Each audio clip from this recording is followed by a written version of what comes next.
这条河叫做美赛河，是泰国和缅甸的界河。这一头就是泰国的美赛，桥对面就是缅甸缅北大其力了。那边现在有没有那个就是做诈骗的这些？偶尔一手都被抓的抓。这个对面啊，如果真的有传说中的那什么，这真的是不好出来呀。Cannot go because the Burma stop only Thailand can go. 离开了泰国的中国村，我们来到泰缅边境梅赛口岸。一河之隔就是缅北大其力，在这个边境口岸，无数的缅甸人汇聚于此。我们在口岸遇到了一位会中文的缅甸大其力人，他说大其力目前还有很多的电诈园区，并且不少中国人在园区内工作，警告我们千万不要过去，否则可能有去无回。在口岸的不少泰国人也警告我们大其力很危险，不仅有电诈，更是不时会有交火，让我们不要前往。在泰缅边境河边，我们拍摄了大其力，其中不少房子都有铁丝网，似乎就是传说中的园区。泰缅边境界河很窄，看守的警卫也不多。目前梅赛口岸不对中国人开放，中国人无法从这个口岸合法到达缅北大其力。如果未来有朋友来这边旅行，一定要注意安全。下面和狒狒文涛一起近距离了解缅甸大其力。大家好，我是狒狒，我们正在背包环游东南亚。现在我们在泰北金三角。刚刚我们离开了中国村美斯乐，这会儿呢正在乘车前往我们本次金三角之旅的下一站大其力对岸的美赛。从美斯乐去美赛呢，也是要先到这个美站去转车。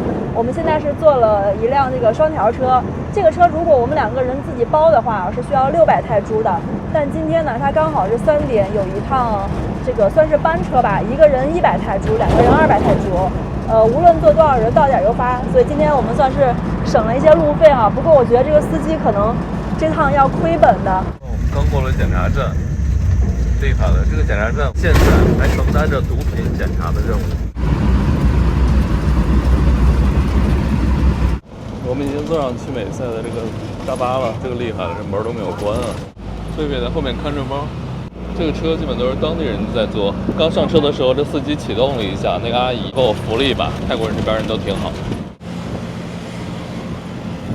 我们那个绿色的大巴已经到终点了，这里就是美赛的汽车站了。但是这里距离美赛口岸还有6公里，距离我们酒店还有5公里。给大家看一下我们的位置哈。美赛的汽车站在这儿，我们的酒店呢在口岸这里，就是画了一个这个绿色标志。然后这边就是大其力了。对，我们今天晚上就住在大其力对面的这个河对面的酒店里。是的，给大家看一下哈，放小一点。这里是缅甸、泰国、老挝，我们在金三角这儿了。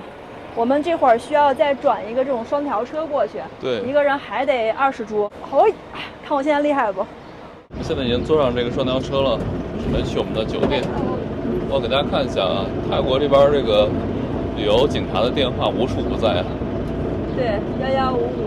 对你第一时间的好朋友。而且它那个里面还有中文频道。这是个批发市场吗？这些姑娘买这么多零食，这是搞批发的吧？这是。哇塞，看坐不下了，门口都在那儿挤着站着。我刚刚跟我旁边的这几个姑娘聊了一下哈，原来她们是缅甸人，她们来这个泰国青菜这里采购一些东西，主要是食物和饮料，然后我们就回这个大其力那边了哈。您懂中文哈？不会，不会，但是我们可以交流，好神奇。你要去大其力哦，明格拉巴，我就会说明格拉巴，接受的吗嘞？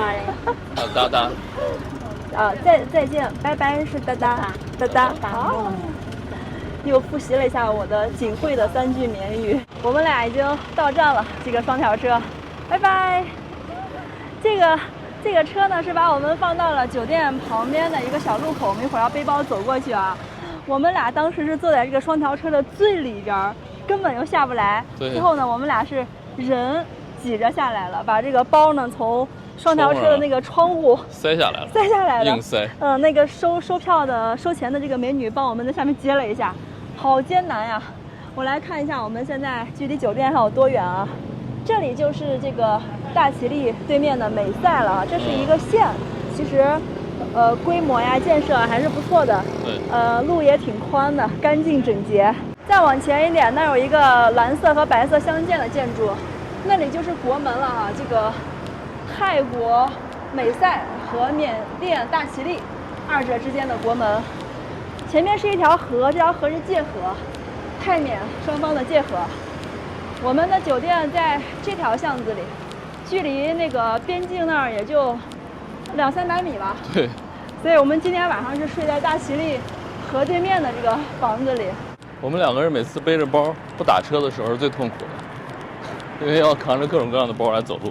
我们已经办好入住了啊，我们的房间好像在3楼3A， 然后它这个酒店似乎是没有电梯，它这边的这个门还是锁得挺紧的，给了我们2把钥匙，这一把是开这个铁门上的大明锁的，这把是开房间的。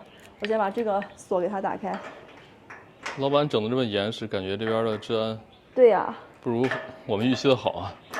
毕竟这里是挨着这个大其力的呀，大其力呢可是名声在外的民房，对，下头民宿这种，是感觉不值这个200块钱哈。对，别的酒店100块的跟他们家条件是差不多的，只是好感觉。对，我们看了一下这家靠口岸和这个市场。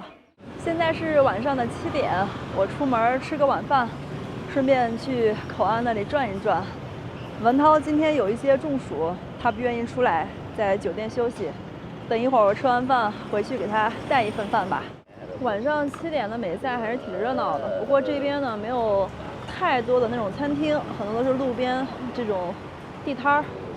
我先去口岸看一眼，一会儿再回来吃晚饭吧。我们的酒店呢，走到这个口岸啊，大概也就是5分钟的时间，几百米，很近。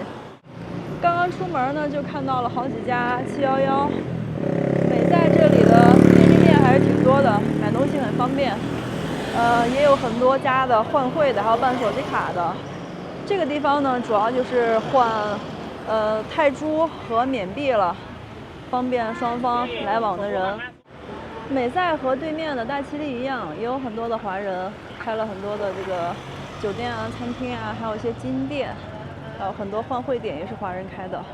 美赛这里还有一个非常中国风的寺庙，我们现在去前面的口岸看看，我们怀疑关门了呢。我现在已经走到了口岸这里，发现了一辆缅甸的车，它这个车牌号呢归属地是善邦的 Shan State， 然后侧面还印着缅甸的国旗。这个司机应该就是缅甸人。明格拉巴 closed。哦，关门了，口岸这里没有开。哦，这几位应该也是缅甸人。Myanmar？啊。Chinese yes。To you。To you。To you 啊。To you。To you。中国 To you。啊。在缅语中呢，这个中国是 To you。我去前面看一下这个桥，这里就是连接泰国美赛和缅甸大其力的桥了。这会儿应该是已经关掉了。好近啊！桥这头还飘着泰国国旗，对面就已经是缅甸了，太近了。这个河感也不宽啊，有点像东兴和芒街的那条北仑河。这个铁门里面就是泰国的海关了，移民局。然后这一侧呢有一个中文牌写的是海关申报点，物资和钱财。我明天早上再来看看吧。哎，这些人是听他们说话好像也是缅甸人，他们是不是太晚了回不去了？这儿有一家炸串的，跟我在美斯乐吃的很像，来几串尝尝吧。刚才问了一下呢，这个价格也不贵，一串1块人民币，要了4串。它这个价格不一样，有的是5铢，有的是10铢，4串一共是30铢，6块人民币。最终决定还是来吃碗面条吧。它这个面条呢分2种，一种是老板说叫黄面条，其实就是面粉做的。这边的这个叫白面条，白面条其实就是那个有点像饵丝，是大米做的。然后我要的是这个叉烧，还挺便宜的啊，一碗10块人民币，50泰铢。我的面已经做好了，看着很不错啊。跟曼谷的不太一样啊，这个是汤面，在曼谷吃那个是干拌的，不错。这一碗10块钱，肉还挺多的。等一会儿吃完之后呢，我给文涛带一碗，我们就回去休息了。大家早上好，我们在大其力对面的酒店休息了一晚。今早起来，我本来准备洗头吹头了，但是发现酒店停电了，不知道是不是这个美赛太靠近缅甸的原因哈，也被缅甸感染了。那今天呢，我们就去前面的这个美赛尔大其力口岸看一看，能不能有机会通关到对面的大其力去一日游一下。其实这个美赛口岸就主要是一条街，这条街的两边有各种的市场、酒店，还有一些超市，还有这种双条车。这种双条车呢，就是去各地的，比如说有去我们来那个美站呀，还有去清盛的，都是泰国这边别的地方。还有一些双条车呢，是从这边去对面的大其力的。你看对面好像在烧山啊。最近这个季节呢，在金三角这里被称作烧山季，老挝、缅甸包括泰北的一些山也在烧，所以看过去到处都是那种烟雾缭绕的，空气不太好。你看天都不蓝了。我们昨天过来的时候就碰到了很多缅甸的姑娘，我感觉在这个口岸有非常多的缅甸人在这边可能从事边贸啊，或者来这边采购物资。这个东西应该就是。对。他脸上画的特纳卡，明格拉巴。哇，真的是缅甸人。只有这个缅甸人会往脸上涂这个特纳卡，因为这个美赛啊是当年那个金三角的一个核心城市，那旁边的这个大其力呢，他们都要过来从这里去拿一些生活中所需的物资，所以这块的贸易是非常发达的。你看大街上呢，这个泰国人、缅甸人，甚至还有老挝人，然后还有中国人，非常多这里。我们现在路过了几个店铺啊，他们是卖布料的。这不可以做龙机吗？对，说对了，可能是做龙机的布料，叫降龙。然后这边女士的这个是做那个沙龙的，也蛮好看的。这是干嘛的？上面插个钱，插个花。这是不是当地人开业的时候也会送什么花篮，然后这个就寓意着生意兴隆呢？有点像哈。对，我觉得可能说不定还是送给女生的礼物呢。啊，这点不太浪漫吧？扛个这扛在肩上送给你，然后这女孩继续扛着吗？它是像冰糖葫芦一样，一个一个，你看插在这边。你的意思是可以拔一根送啊？对。是往那个寺庙供的，有这样的，这个应该是布花还是纸花这种的。开坑开。那再往前走点呢，又发现了金店，果然是靠近缅甸的。我们在缅甸就见到了非常非常多的金店，感觉缅甸人对黄金有一种热爱啊。这好几家都是华人开的。这家叫祖城。感觉在这个口岸这边还是非常的热闹繁华，全是车。我们走的路上停满了车。美赛这个口岸以前应该说是更热闹的。在那个金三角毒品最泛滥的年代哈，就光美赛这个口岸是承担了将近一半的交易都从这儿走的。前面有一条河叫美赛河，它是这个泰国和缅甸的界河。当时呢，大家都不走上面那个桥去通关，因为那个河很窄，都是划着小船去进行这种交易的。我们会儿前面就可以看到了，感觉这个口岸还挺热闹的，这么多这个双条车啊，拉着人和货都在准备出关进缅甸。但是我现在有一个疑问哈，大家看泰国的这个车都是靠左行驶的，他们把桥的左侧给占掉了。那对面缅甸他们是靠右行驶的，他们入境泰国的方向也要走这边。所以一会儿我们到跟前看一下桥上是怎么过的，我真很好奇啊。其实我觉得哈，这个泰国人和缅甸人还挺好区分的。你看缅甸人他们肤色会稍微再黑一点点，然后脸上的女孩都会涂那个特纳卡，然后男生有些会穿这个龙基，就比较好区分。哇，在离这个口岸还有大其力几十米的地方，我们看到了一个肯德基。我们已经走到国门这里了哈，在这儿呢看到有很多缅甸的车，像这个车呢，它就是仰光的车牌，然后这个车上面写的就是缅语了。昨天我在这儿呢碰到了好几辆这个善邦的车，这里的标牌现在已经是3语了，泰语、缅语、英语，3种语言写在这里了。我们去前面看看啊，这个就是善邦的车。善 State， 哇塞，这么多车通关啊！这排长队了都。这个美赛口岸挺热闹的啊，非常热闹。我们看一下能不能过去。Cannot go because the Burma stop. Only Thailand can go. Yeah, that goes through from the gate. Yeah, cannot go. 我们刚刚在美赛口岸这里碰到了一位在这儿做生意的香港姐姐哈，打听了一下呢，她说目前这个桥上只能允许泰国人和缅甸人走，就边境两侧住的居民是可以的，然后我们所有的包括中国人在内所有的外国人都不行，都不能从这儿过去。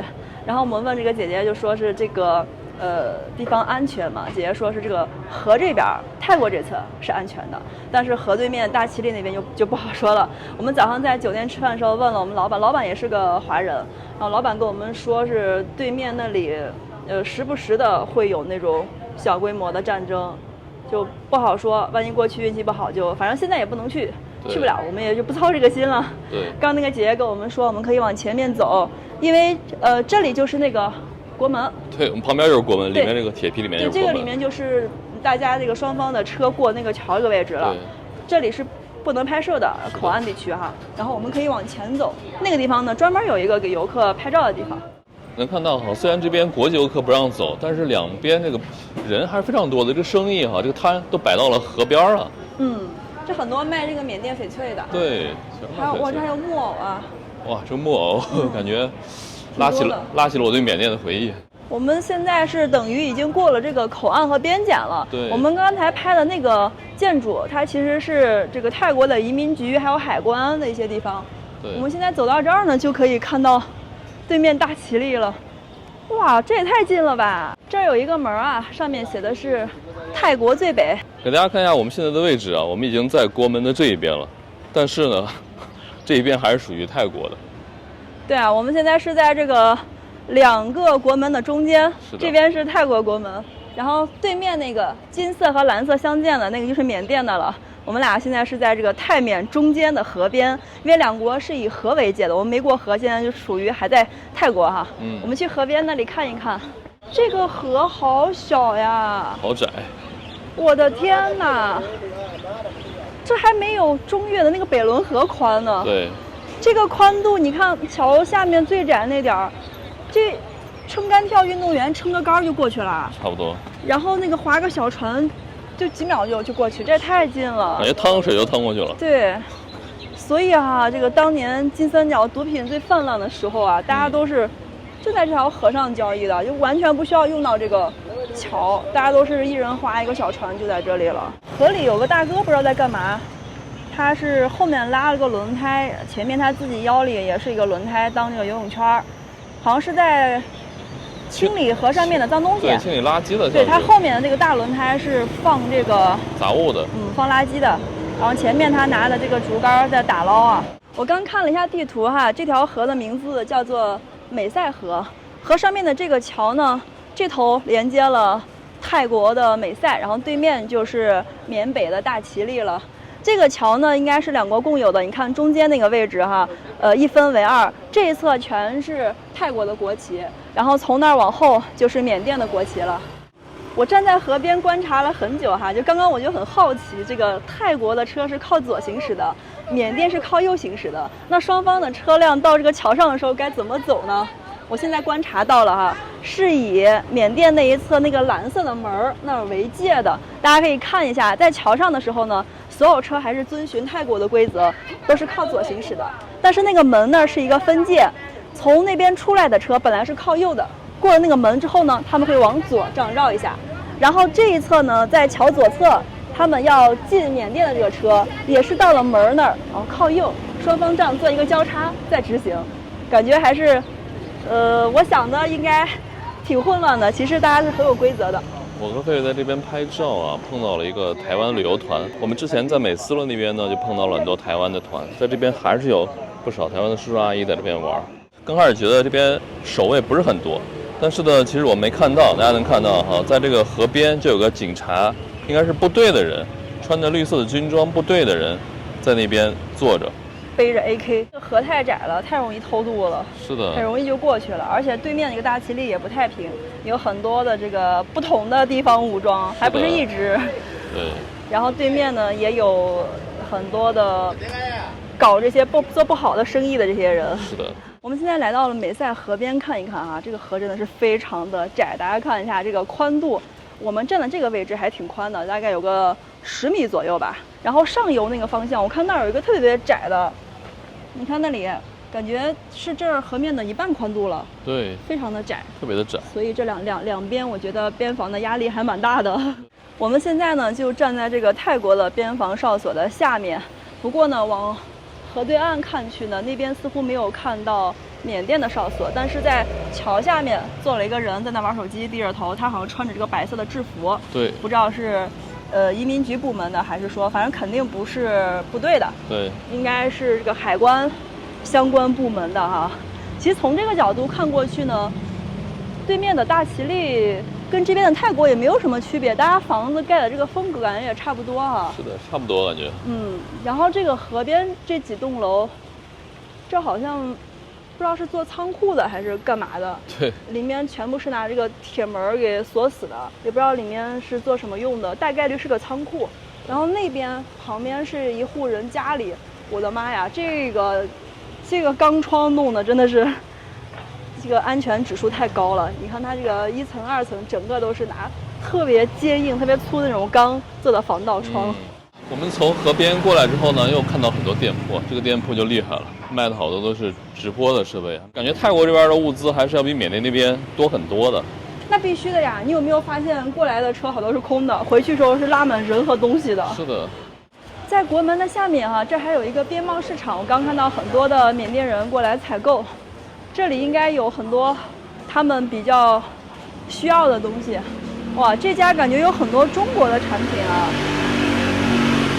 辣条厉害了，花生、瓜子，买个辣条解解馋好了。毕竟我们也就再过20天左右我们就回国了。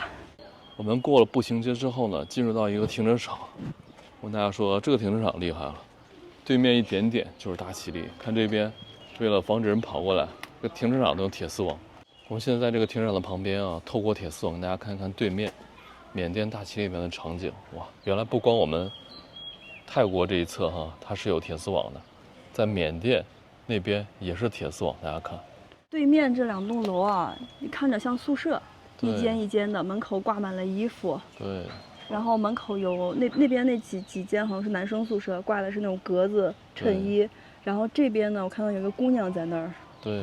哇，这个对面啊，如果真的有传说中的那什么，这真的是不好出来呀。对。你看这宿舍是被团围住。是的。一圈都是这个铁丝网。对。我估计有的可能还会通电吧，就看着挺难跑出来的。是的，是的。所有的窗，我们现在目之所及，每一扇窗户都是拿铁丝网给缠住的。在大其力对岸的泰国美赛，我们偶遇了一位缅甸大其力人。他说，大其力有很多被骗过去的中国人，被迫做着电诈等工作。泰缅边境的缅甸人和泰国人都警告我们不要前往大其力，那里十分危险。How much this one? 200 400 400。哇，你会说中文啊？我是中国人啊。啊，您是中国人啊？对啊。老板。你们哪里来的？我们是西安，陕西西安。欢迎欢迎。您是在泰国的华人啊？对对对。哦。我老家是云南。云南，您是哪一代来的？我是可以说是第2代了。您父亲他们来的？哦。您去过对面大其力吗？去过。那里安全吗？我现在不可以去。不能去啊？哦，护照的不啊，护照不能过啊。现在它乱了。哦，不能。我们刚刚问了一个香港做生意的一个姐姐，她说只有泰国人可以过去，缅甸人可以过去，然后其他国家的不行。对，不能过。不能过。啊，不能过。现在它乱了。要拍了。那边现在有没有那个就是做诈骗的这些？一手都被抓的抓。被抓了。对的。现在还有吗？不知道。不确定。他跟我一样的是回族。哦，回族啊。美赛这里安全吗？美赛这里是安全吗？也不能说。对，不能说绝对安全。对。如果是他大闹起来是。他飞弹好不好是飞掉过来对对对，他那边打还不是中国兵，应该是飞进去1-2个。哦，他那里打得严重了，然后有那个飞过来。对。我们在美赛口岸这里问了好几个当地人，都跟我们说哈，这个外国人目前是不能通过这个陆路口岸进入到缅北大其力的。刚才呢，我又跑到这个泰国的移民局那里去问了一下。正好就碰到了一位官员，他说他是半个华人，但他的中文非常的好。他跟我说，中国人不可以。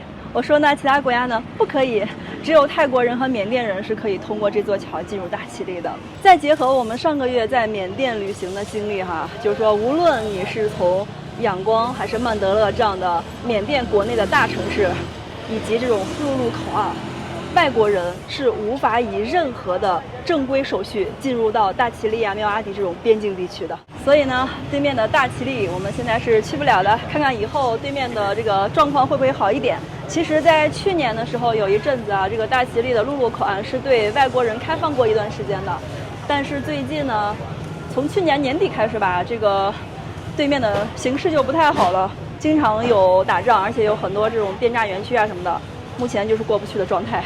我们这一次只能放弃了。我们现在往前面走一走哈，那边有一个小路可以爬到这个小山顶上，顶上有一座寺庙，但我们不是为了看寺庙哈，而是这个山顶的位置可以很好的看到整个大其力的全貌，因为它位置比较高，是俯瞰的角度。走吧，爬山去。在美塞大其力口岸的旁边呢，我们看到了一个，就是泰国这边还是很多这种店的，大家走的时候千万不要走错啊，这东西我们国家是禁止的。家乡是在大其力哈，确实干嘛的？要不过来是买东西吗？是来旅游的。来旅游啊！大其力那儿的中国人是不是很多啊？很多，是做那个诈骗的嘛？对呀、网络。啊，那里现在还有诈骗的吗？有啊。现在还有。那中国的那个餐馆啊、超市啊也多是吧？比较多，那你们在那里有没有碰到过诈骗的人？没有。他们是不是一般出不来？啊，出不来。全都是被卖过来的嘛，好像是。哦，被卖过来的。被骗过来的嘛，是这里有好工作这些嘛。就是说给你介绍一个工作，然后把你骗到大其力，结果是搞诈骗。好吧。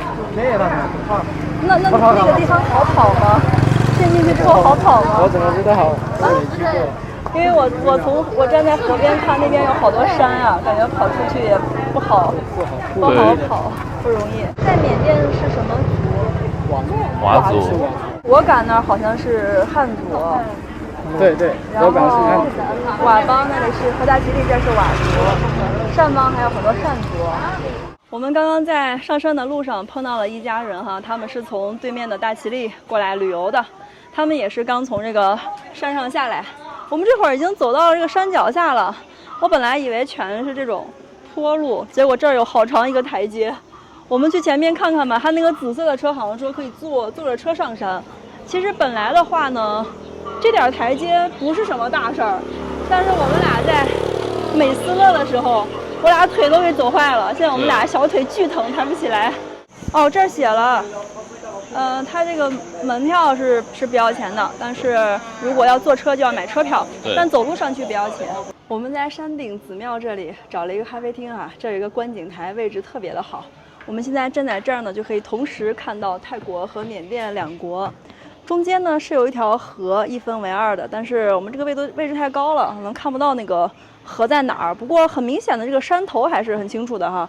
这边这个山头是泰国的，山顶呢那儿还有一个大佛，然后那边那一块就是缅甸的了。我们现在看到下面的房子啊，大部分都是属于缅甸大其力的。前面有一个空中栈道哈，那个位置是看大其力最佳的角度。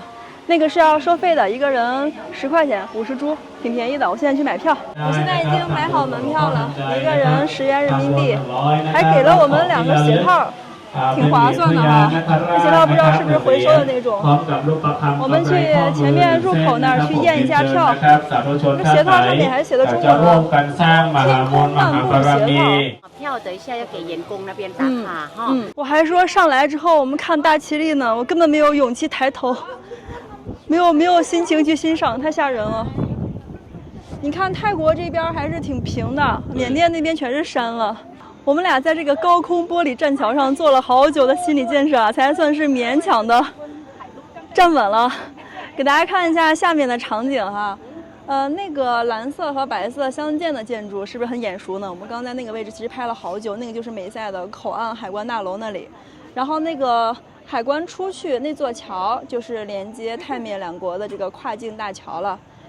桥下面的河，那块看不太清楚，然后往这边看一看呢，这边有些河面是露出来的。从这个上面高空看，那个河真的好窄啊，就感觉一步跨了都。对。然后对面呢就是大其力了。其实，站在这个位置哈，这个泰国跟缅甸，我觉得你要是不去找这个界河，就这样放眼望过去，不是很能区分出来，因为大家的建筑风格都差不多哈，都这种蓝房顶、红房顶，就是要找那个河。美赛河的对岸那里就是大其力了。我们刚刚说过哈，这个口岸附近的大其力这里还不算是它的核心区域，应该是属于边上的算郊区吧。其实真正的大其力主要的建筑群是在那一片的，看到那儿有很多的高楼大厦，还有很多金塔。泰国的这个美赛口岸旁边就是界河了，美赛河是这样的一个流经的方向。然后我手的左边这一片全部都是大其力的建筑了，其实可以看到呢，金塔那里的建筑还是很高的啊，高楼大厦，不知道里面是做什么的。站在这个角度看呢，大其力就完全是一座山里的小城。如果说呢，想要从大其力出去缅甸的其他地方，就很难，必须得翻山。后面这山还挺高的，一座连着一座，一座更比一座高啊。这个主要的城区呢是沿着河流分布的，然后再想往后面走啊，后面就是善邦的一大片地方了，必须得翻山。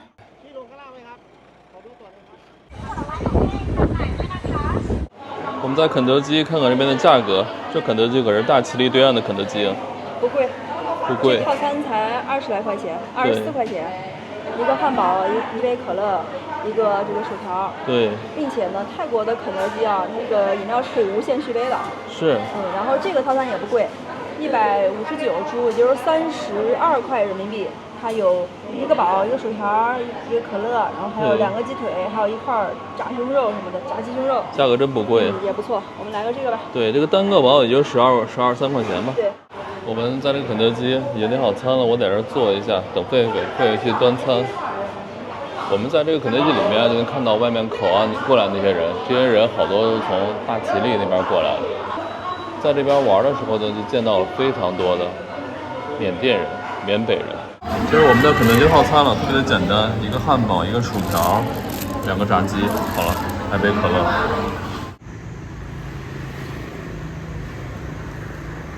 今天呢，我们就打算离开大其力对面的美赛了，准备前往我们本次金三角之行的下一站，叫做清盛。这个清盛啊，是正儿八经的金三角，因为那个位置呢是可以一眼望3国的，它是位于这个泰国、老挝和缅甸3个国家交汇处。那里呢，不但可以欣赏到湄公河，也可以站在这个岸边哈，3个国家都可以尽收眼底。从这个美赛到清盛的公共交通是需要再回到美站去倒车的，非常麻烦。所以我们今天呢，准备从美赛这里包车过去。刚好我们酒店老板呢，他自己就有一辆私家车，可以用这个车带我们过去。价格是500泰铢，对。然后大街上呢，如果你去外面找的话，一般会要到600泰铢。我们酒店老板给我们算是一个优惠的价格吧。我们现在已经坐上了酒店老板的车了，准备出发去清盛。不过我们今天晚上住的地方呢，还不在清盛的这个县城，而是在清盛县城以北5公里的那个金三角大佛那里。那个位置呢是比较好的视野，可以看到3个国家。